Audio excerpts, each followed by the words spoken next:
Challenge number 3. Reformers would have you believe that Pharaoh was unable to release the Israelites because God hardened his heart.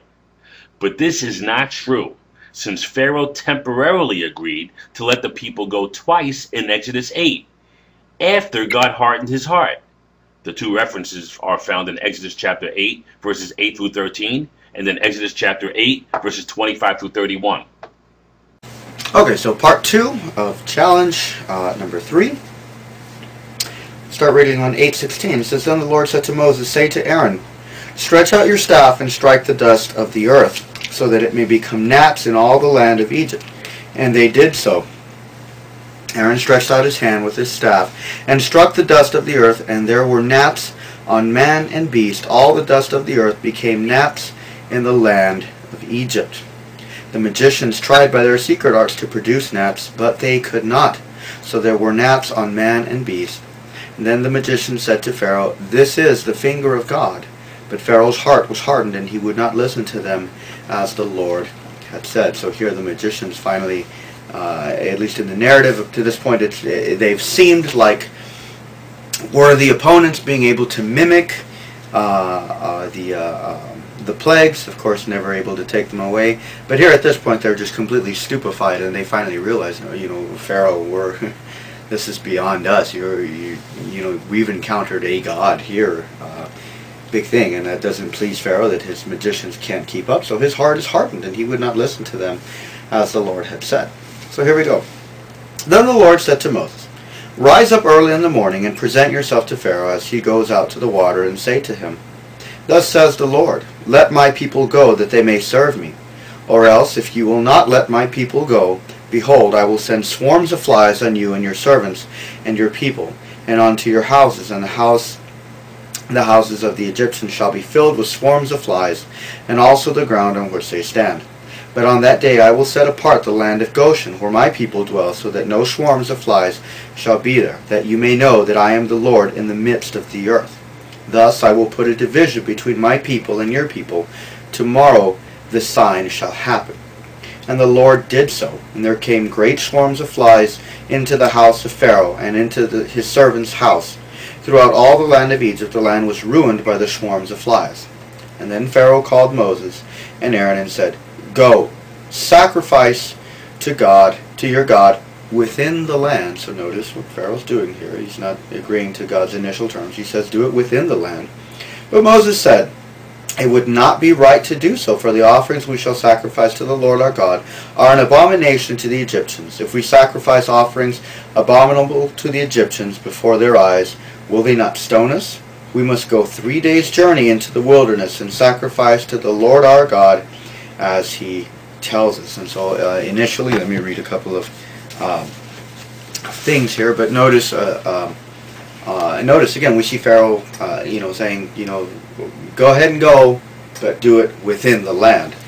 So Calvin, he said this. He said, Pharaoh imagines that he is granting a great thing if the Israelites are permitted to offer sacrifices to God in Egypt. And so here we have a secular ruler basically thinking, all right, let me appear high and mighty to these church people, and I'll give them what they want, and it's me who gave it to them. But Calvin goes on to say, he says, but this is customary with the reprobate, to think that they have sufficiently done their duty when they yield ever so little to God. Hence it arises that when they are conquered and compelled, still they would not hesitate to detract somewhat from the rights of God. Nay, if they might do so with impunity, they would willingly rob him of all. And in fact, as long as fortune is propitious and they enjoy a state of prosperity and safety, they deprive God as much as may be of all his glory. But when the power of resisting fails them, they so descend to submission as to defraud him of half his honor due. And so basically what Calvin says is going on here, and I have to agree, is that Pharaoh saying, I'll let you guys have a little bit, let God have his part. But Pharaoh, in wanting to keep them within the land, still wants to be in control of these people. And again, he's still not going to do it God's way. But within the narrative, we need to note here, this is something that these these flies and the gnats, they were all super annoying. So he's got a national crisis that he's looking at here. His people are looking to him basically now. Hey, Pharaoh, you're a ruler, you're a leader, you're as God to us. How are you going to fix this for us? And so Pharaoh goes on here in his deal with Moses. Moses, and doing the right thing, says here, no, Pharaoh, we don't want this little bit of obedience. We need the full. You need to let us travel 3 days journey into the wilderness so that we can sacrifice to the Lord as He tells us. And again, it's important. It says, as God commands us, not as you're going to command us, Pharaoh. And so continuing in verse 28 here, so Pharaoh said, I will let you go sacrifice to the Lord your God in the wilderness, only you must not go very far. Plead for me. So now here, I'll go on and read Calvin a little bit here, but let me just continue. Then Moses said, behold, I am going out from you, and I will plead with the Lord that the swarms of flies may depart from Pharaoh and his servants and from his people tomorrow. Only let not Pharaoh cheat again by not letting the people go to sacrifice to the Lord. So Moses is very aware of what Pharaoh has previously done. So Moses went out from Pharaoh and prayed to the Lord. And the Lord did as Moses asked, and removed the swarms of flies from Pharaoh and his servants and from his people. Not one remained, but Pharaoh hardened his heart this time also, and did not let the people go. So let me read Matthew Henry first, before I go to Calvin here. When the proposal is rejected, he consents for them to go into the wilderness, provided that they do not go very far away. We observe here a struggle between Pharaoh's convictions and his corruptions. His convictions say, let them go. Again, his convictions are telling him national relief here. I got to get these out, my people are looking to me. But his corruption said, yet not very far away. But he sided with his corruptions against his convictions, and this was his ruin. This proposal Moses so far accepted as that he promised the removal of the plague upon it. And so Henry goes on to say, the issue of all was that God graciously removed this plague, but Pharaoh perfidiously returned to his hardness and would not let the people go. His pride would not let him part with such a flower of his crown as his dominion over Israel was, nor his covetousness with such a branch of his revenue as their labors were. And Calvin on this says,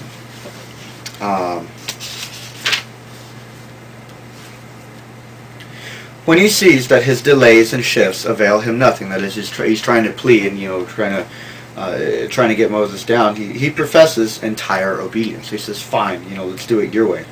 This is interesting what Calvin says, I like this. He says, not that he then proposed to deceive and lie, because he was prevented by fear, but only because overwhelmed with the present sense of his calamity, he dared not raise his crest against God. And this is why he commends himself to their prayers.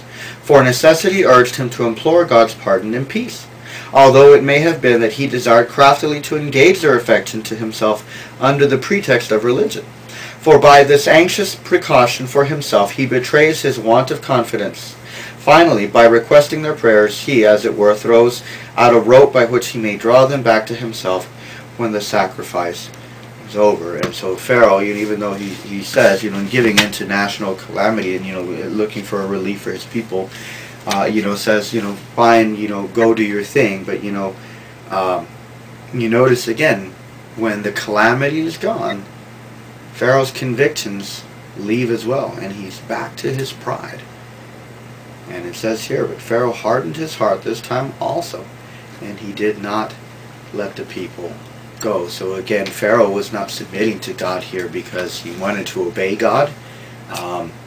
There was selfish reasons involved in it here. It was his own country, his own nation, Egyptian pride. His people looking to him. He had to do something. He had to find relief. This was not, God, I love you, I'm submitting to you. God, you're awesome. God, do what you will with my heart. No, this was Pharaoh grudgingly going, fine, just whatever it takes, just make this stop. And as soon as it stopped again, he got what he wanted, and now in his pride, he was not going to give God what he wanted. So again, the question, is that a soft heart? I don't think so. Thanks.